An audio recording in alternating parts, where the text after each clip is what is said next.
Welcome to the Social Engineer Podcast. This is the Human Element Series, episode 242. I'm Chris Hadnagy, CEO and founder of Social Engineer LLC, the Innocent Lives Foundation, and the Institute for Social Engineering. And I've been hosting this podcast since 2009. That makes me very old, by the way.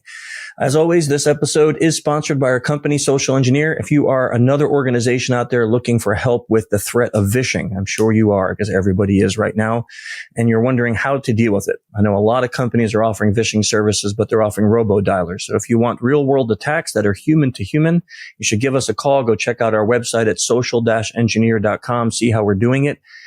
Contact us. We'll be glad to meet with you and talk about our human-to-human vishing services and how we can help you stay resilient and strong against this new and upcoming attack. It's really growing. I think FCC said 550% last year. Of course, you can check out our training schedule for 2024 as we're hitting the end of the year now, or this episode is in January, so we're in 2024. So you can check out the whole training schedule there, and we look forward to seeing you at one of our classes. Okay, a couple quick housekeeping announcements. If you like the topic of social engineering, you should come on over to our Slack channel. There's over 1,500 people in there every day talking about all aspects of social engineering. And what I mean by that is the psychology, how to do it as a job. We even have a job board on there where about 10 people have found different employment, and companies have hooked up with people who want to get hired as social engineers. So you can jump in there. If you want family-friendly legal chat, then we're the place to go. If you're looking for something else, we're not the right place. Also, we want to invite everyone who's listening to check out the InnocentLivesFoundation.org. If you're not familiar with that organization, it's a nonprofit. It's been around about 6.5 years.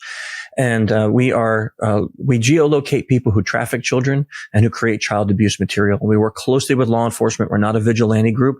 So we're not out there like those guys who are filming people at McDonald's trying to embarrass them. We're actually doing real work with federal government agencies around the globe to locate people who are hurting children and make sure they get the justice that they deserve, being apprehended and stopping those crimes against kids.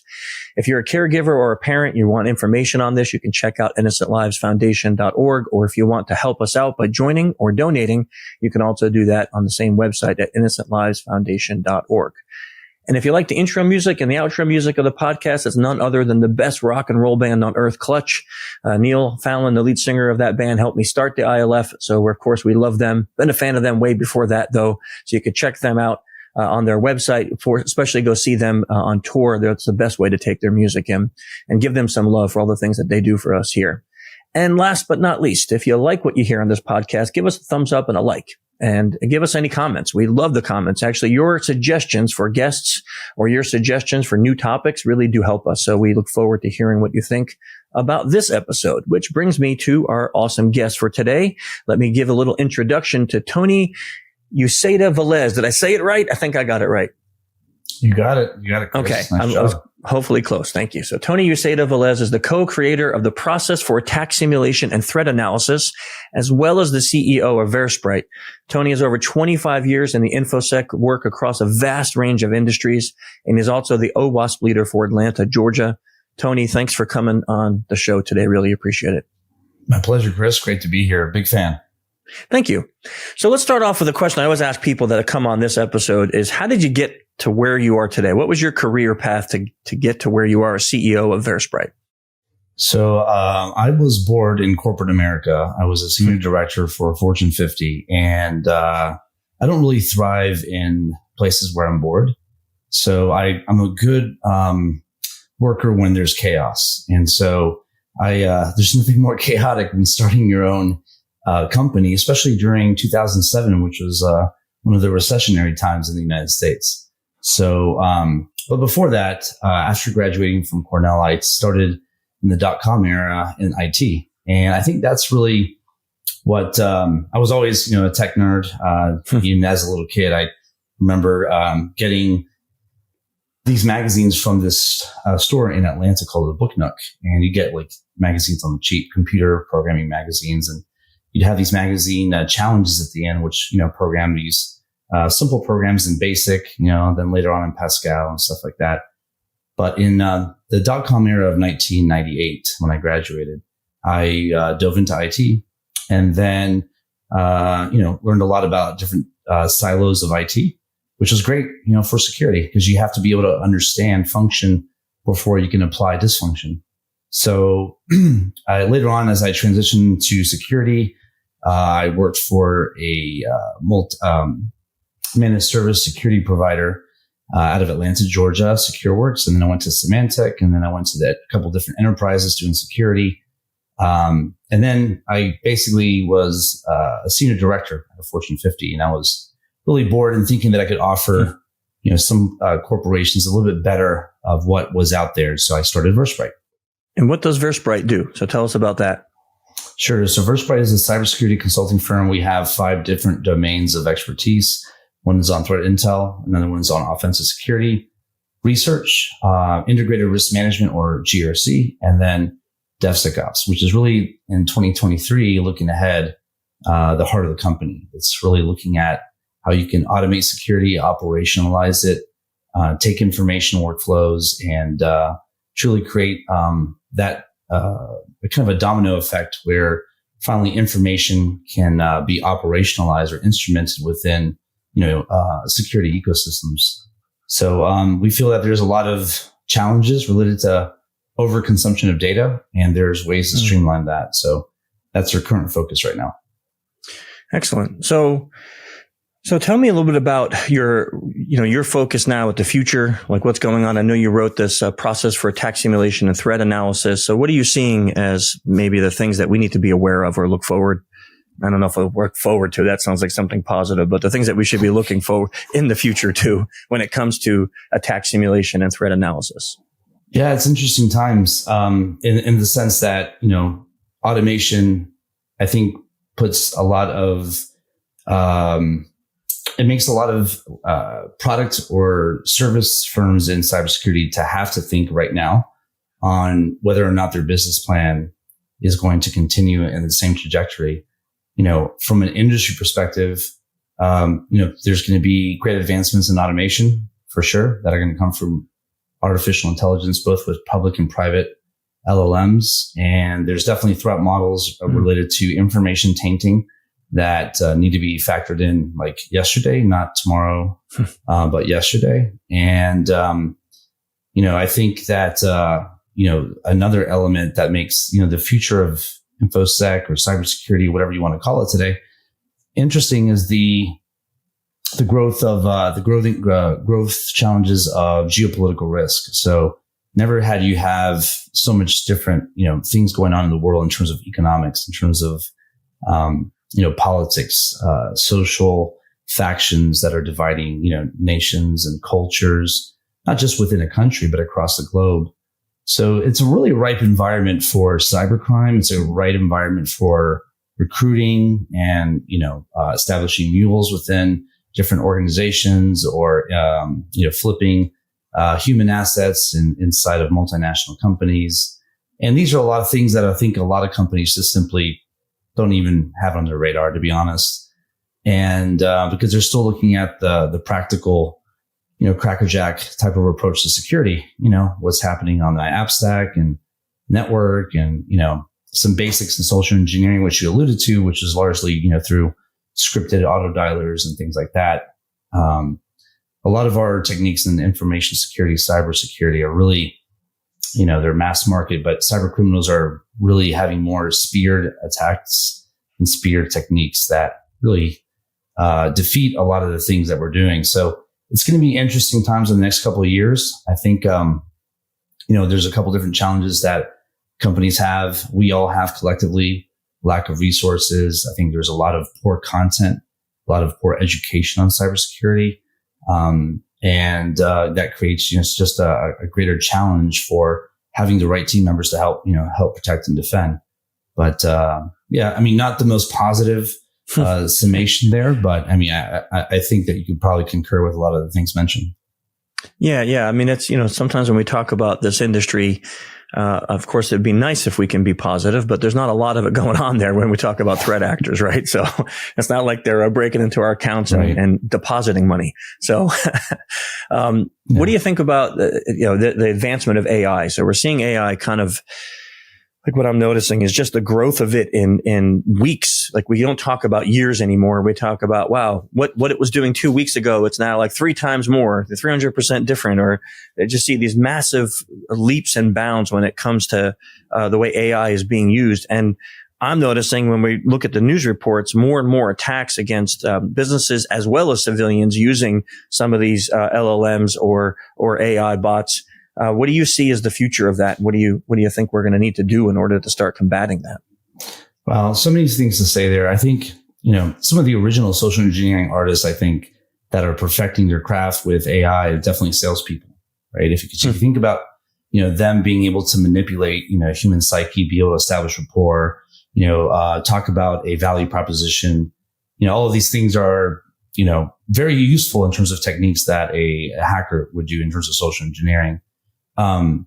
So what I see in terms of, AI and LLM adoption, I equate it to kind of like a flea market. And if anyone's ever been to a flea market, you mostly see a lot of trash, right? And you see a lot of things that you don't want in your house and things that are not valuable. But once in a blue moon on one of those like old blankets, you do see something that's like, wow, I got to have this. This is great. I can't believe I found this. There is a lot of poor uses of AI, in my opinion. There's a lot of people that are just trying to make a business model with some public LLMs and things like that. And that's fine. That's going to happen with anything that's kind of evolutionary. But it's interesting to see a lot of the functional use cases with AI right now in terms of business and sales and marketing. I think that there's a good orchestration of, visual, voice, and data to be able to create these fictitious personas that represent business entities. And that makes solicitations over different mediums, mostly over social media. And they're pretty effective for most people that don't have that clinical eye to be like, hey, you know what? This is actually not real. But, you can now align a profile. You could, basically have a cadence programmatically set for adding content dynamically for that fake persona or puppet account, whatever you want to call it. And then now align it with voice, a visual likeness, right? Of course, we've seen a lot of different deep fakes and fake illustrations that are not good quality, but I think that's just poor execution in terms of people that have tried to step into that arena. I am seeing a lot of obviously opportunity for a new wave of cybercrime to be a lot more tactical, I think, and I feel sorry for the aging population that will already have a difficult time to fall prey to those overseas solicitations with the proverbial bad English, right? And they're clicking on something they shouldn't click. They're opening up documents they shouldn't open. But now they're basically having their grandson Johnny being perpetrated in voice and likeness and everything. And it's so easy to harvest information on humans. We're probably not doing ourselves any favor by this podcast. But this is stuff that I'm sure that you already know more than me on this, but it's something is worth reiterating time and time again. It's one of those things. It's like we talk about this all the time. Like your OPSEC, and it's you have to decide at some point, right? Like you're putting anything out there about yourself. You're creating a potential vulnerability, but at what time do you say I need to educate or I need to be out there for business? Or, people are like, well, you must be anti-social media. I'm not. I'm anti using social media to put your whole life on the internet. But if you don't advertise on social media today, you're not going to really have a business because there is no traditional marketing anymore, right? It's all social media. Right. I can't remember the last time I actually bought something from reading an ad in a magazine. It's all been from an ad on my phone. That's the way we do it. And even, I don't know how many people I know that still have a cable connection. They're all using streaming services, right? So without commercials. So it's, I think we need to be aware of that. But I think what you said is really important, that the use for AI, and maybe not even just an attack, but just by salespeople or marketing people, is going to make it much more difficult for us to not be susceptible to some of these things. Because I was just watching a video on YouTube about people who are using ChatGPT to create marketing material, and it's amazingly effective at creating really good marketing messages for products and services. I was like, wow, I never thought of using that, but it's like really effective at doing these things. Yeah. I mean, there are some bad examples of, AI usage, as you pointed out, I'm the co-author of this threat modeling methodology called PASTA, and, it's a risk-centric approach. And threat modeling, in the book that we wrote, took a page from ballistic threat modeling in the military, and where you really had inputs of threat intel sources. If you look at most threat models in cybersecurity, they're not leveraging threat intel sources. And so a lot of the LLMs that are being created by security professionals in order to create their own threat library are just simply, ushering in, these taxonomies of terms, which are good. I'm not criticizing any of these taxonomies. They're definitely needed and there's ways to use them, but, they're trying to leverage the attack framework. They're trying to leverage, CVEs and CWEs and correlate them, which is, definitely needed. But the missing anchor point is the threat. What is the threat? And in cybersecurity or InfoSec, there is this misalignment of what a threat is and what is an attack, right? So a threat is a possible menace and an attack is an actual means to realize a threat objective. And there's a huge disconnect there. There isn't that disconnect in the military. There isn't that disconnect in other very traditional forms of threat modeling. But, as an example of poor AI use, there's a lot of individuals that are just simply trying to get to A to Z very quickly, which is like, oh, look, Ma, I just built my threat library or my threat model. And all it's doing, the AI is just leveraging existing data sets that it has access to. And if the data sets are bad, it's going to make bad assertions and give you a bad model.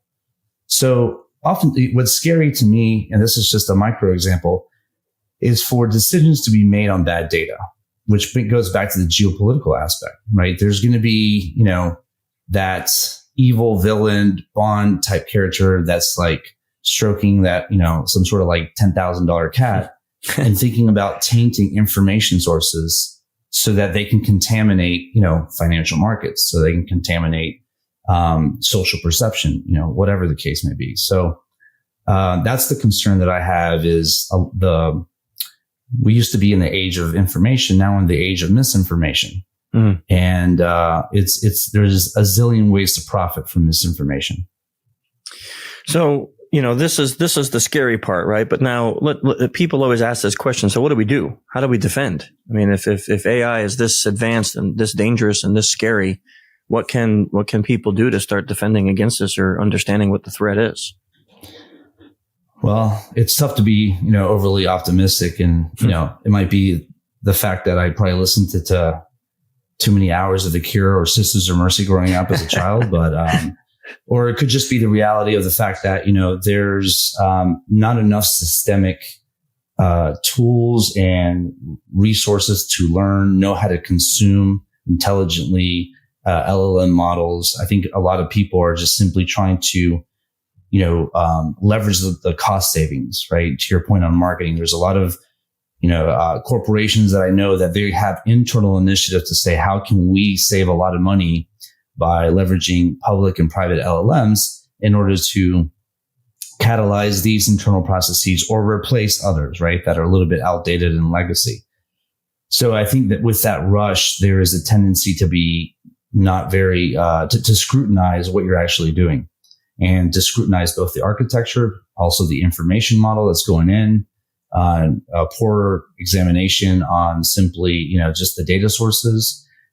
And a lot of people listening to this might be like, oh, Tony, you're such a Debbie Downer. And the reality is, look at the software consumption model. We've had the same problem, right?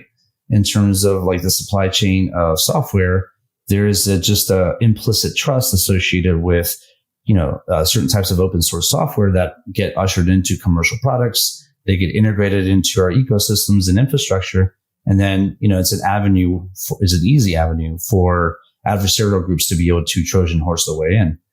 So and that's with, compiled software. If that's going to be the problem with that, and there's already a precedence with that, how much easier now with data sets, right? That are affecting financial decisions, that are affecting application loans, student loans, admissions in colleges, everything, politics, perception on candidates' stance, it just makes doxing, in terms of targeted attacks to persons of interest to be even, much more easier. And because you can collate a lot of different data sources from a lot of different places. So I think, the solution, because I want to provide a solution after all this suppressive information, is really to be able to have just a greater self-awareness and be able to bestow that level of self-awareness to your family, your friends, your business, colleagues, so that there is a contextual validation of things that need to be done, right? So out of band validation, like, Chris, you send me an email. Well, you might be a bad example because I'll naturally distrust you if you send me an email. But, if there's someone that sends, that's a compliment, by the way. If there's if there's someone that sends, an email and there's they're using the traditional emotional ploy to be able to get you to do something, right?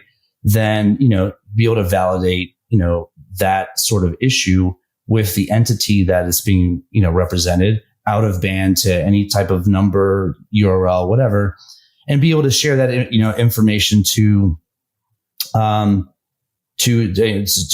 people in your family, right? It's super important. And another idea is what I started doing is, so I have, a number of kids, and I've started to teach them at a very early age to, ensure that they have, Puppet accounts, at the age of 7, right? So you have certain accounts that you don't care, right? You're more like burner accounts. You're signing up to whatever, some loyalty awards that you don't need to put in your real information there, right? Mm-hmm. All that stuff is just going to get mined either by corporations, maybe even by government. It's going to get brokered and sold and all that stuff. So there's a whole ecosystem of information. And so if you're having children right now, besides taking Xanax to be able to control your nerves and all that stuff, you need to be able to, responsibly make sure your Padawans in your, security guild, so to speak, are cognizant of the hostile, information world that they're in. So having, the right amount of account creation, account demographic information, and then also having safe words, right? In the event that something happens, like what is the safe word that no one else will know, but it's spoken over human vectors, not information vectors. Mm-hmm. At the end of the day, you just have to be creative, right? I think that, this is one thing about the human race is that, we have creativity that is always going to be not represented in a historical, data model. That's our advantage against, the uprising of the robots. But anyway, somewhere in there was an answer, Chris.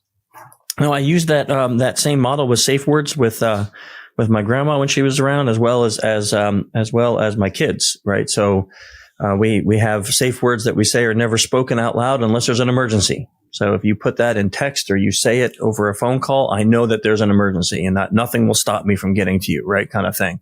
So those words are like, you don't joke, right. You don't mess around with them. That's not something you use just for fun, right? We have those kinds of things, like we set up physical second factor authentication to make sure that we can know right. If we're really talking to the right person. We do that after reading articles like about, these kidnapping scams now, where they're using these AI language models to simulate like a young girl's voice. And then they're calling mom from a spoofed cell phone. And they're saying, I have your daughter. And if you don't pay money right now, we're going to hurt her. And she's in the background yelling, "Mommy, help me." That sounds just like your kid.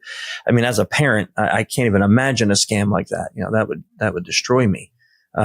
So we set up these things to say, okay, if that ever happens, you're going to have to just remember one word. That's the word. You say it. I know now that that's the word. So now I know you're really in trouble. And then we'll do what we have to do. I think it's thinking about those kinds of things that we need to educate people on, because right now, I don't know, unless you know of something, I haven't heard of anything that we can give to people or companies that can determine if something's a deep fake or determine if something's AI. Yeah, I don't think we have that advancement yet, do we? I know, but there's definitely some cool projects from MIT where they're working with NSA to be able to discern, what is real, what is not. But, there's definitely a false positive rate with that. And, it's going to be a cat and mouse game for sure. But I think some of these, more human inspired methods are really important. And it kind of, as you were talking, it made me think about, going back to application threat models and, this notion of implicit trust.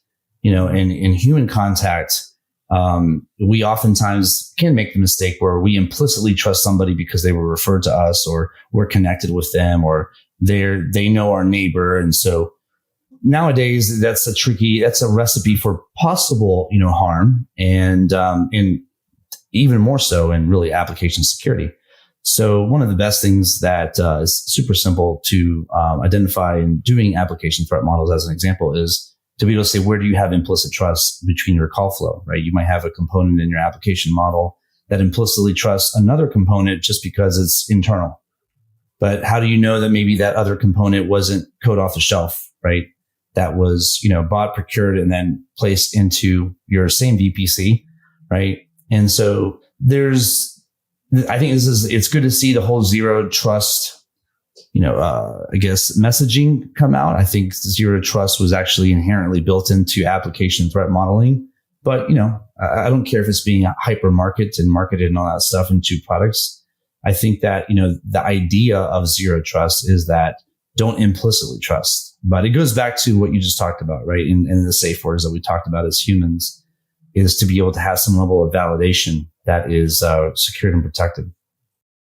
Yeah. So, applying zero trust with humans, how would you suggest that? Because that's a hard one, isn't it? Yeah. I mean, I saw this article with Elon Musk where he's like, he's offering people to implant something into your neural system. I don't know if you saw this. It's like a patch. I haven't. No.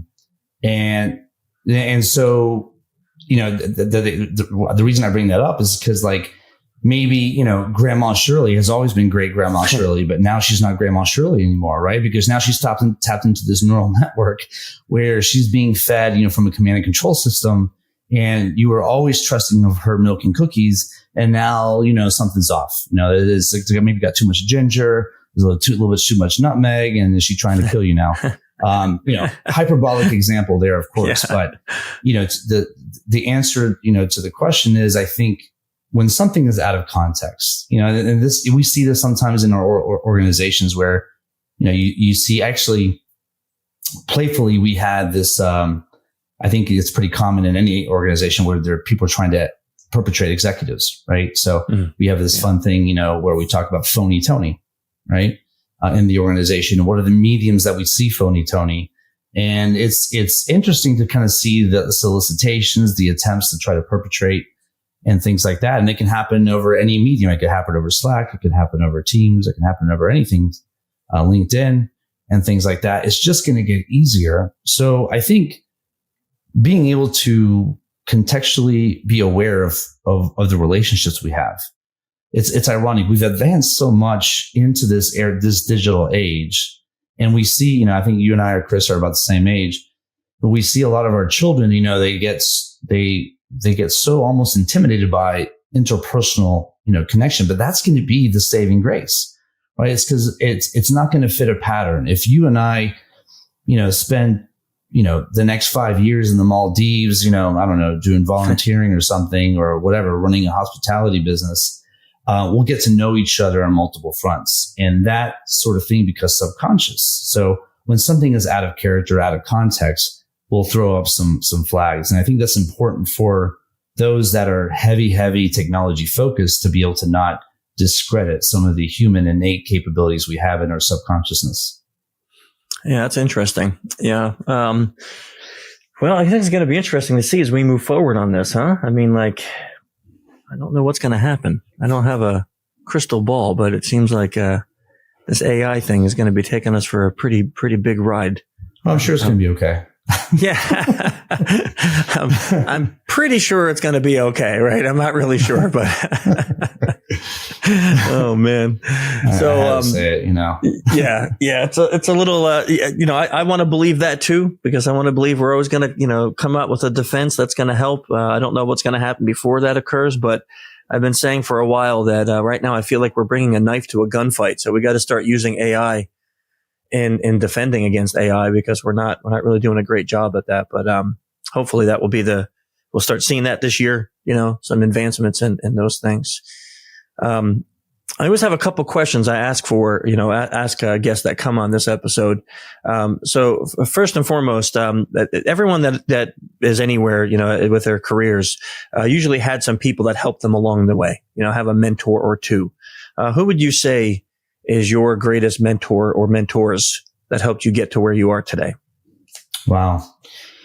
Well, in terms of human mentors, I would definitely say it's my parents. It sounds cheesy, but I'm first generation American. Classic immigrant story. The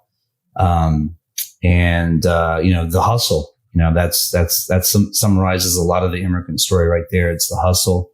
That work ethic translates to running a business, making sure that you run it responsibly, making sure that the successes you have are, passed to others, establishing meritocracy in your dealings with employees. But along the way, definitely there's been, managers. I've had teachers along the way, that have been, they can say just one thing. I remember, one of my first managers that, I was driving to Macon, Georgia from Atlanta, Georgia to a cell phone tower. There was a problem.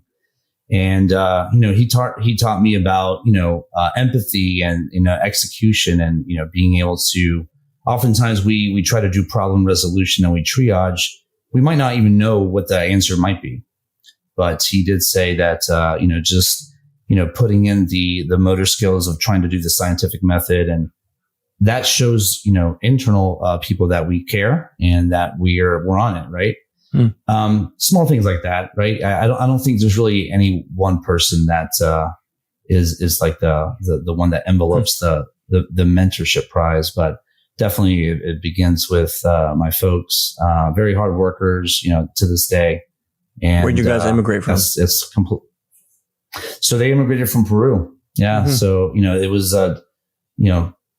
typical story, poor economic times, came over here with absolutely nothing. And you learn along the little way, this is in the 70s and the 70s, 80s, great time in American history, in my opinion, because, I think the heart of American, empathy, charity, giving was there. I mean, my parents, really benefited from a lot of the helpful hands along the way, and you never forget that, right? And then you return the favor, and that's just how society works to reciprocate. So, it's definitely the top mentors I have, in terms of getting started with my career and stuff like that. That's cool. Okay. It doesn't have to be about the topic that we talked about today, but do you have any favorite books? Our listeners love to read, and we add our guests' favorite books into our book list. So what books have you read recently, or just your favorite of all time? Well, actually, there's a book. There's a couple of them. There's this one book called The Alchemist from Paulo Coelho. He's a Brazilian writer. But the one that really stands out is a Mexican writer from. It's called The Greatest Salesman in the World, and I read it as a kid. I think it was probably like 15, 16 when I read it. Actually, my mom gave it to me, and she. We went to the library, and I think we photocopied, basically the book. And then I just read it. And, but it basically taught you how to align your overall nature of growing a business to a deeper calling.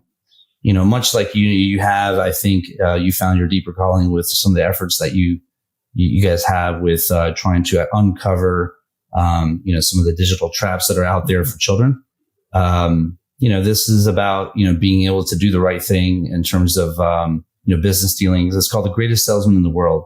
And it's faith-based, but even if you're agnostic or atheist and things like that, I think it's just a lot of great takeaways, in terms of being able to, look more deeply in terms of what is the purpose of what you're doing and how does this really translate to an improvement in societal terms and things like that. So those are, definitely, two that stand out.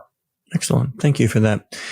And if people want to follow you or get in contact with you, what's the best way for them to do that? Yeah, on X, I go by Tony UV, so T0NYUV, or LinkedIn. I think privacy settings might make it a little bit difficult, but if you just keyword search my very long last name or Tony and then VerSprite, then happy to connect and happy to network. I know that there's a lot of maybe students or recent graduates that are looking to get into the different industries and things like that. And always happy to help, and always happy to talk about threat modeling. So, but X and LinkedIn are great spots to find me on. We'll put both of those links in the show notes for anyone who's interested in connecting with Tony. And of course, we'll add the books to the book list, so you'll have them there too. And Tony, just want to thank you so much for coming on the show today. Really appreciate it. A pleasure. Great to have a chance to be on the show. Big respect to you, Chris, and all that you've done in the industry and the contributions. So much appreciated. Thank you very much. And thank you all for joining us this month on the Human Element series of the Social Engineer podcast. Next month, we will have Lane Netting on, and we'll be talking about adventure coaching. That will be an interesting discussion. So until then, stay safe, and we'll talk to you then. See you.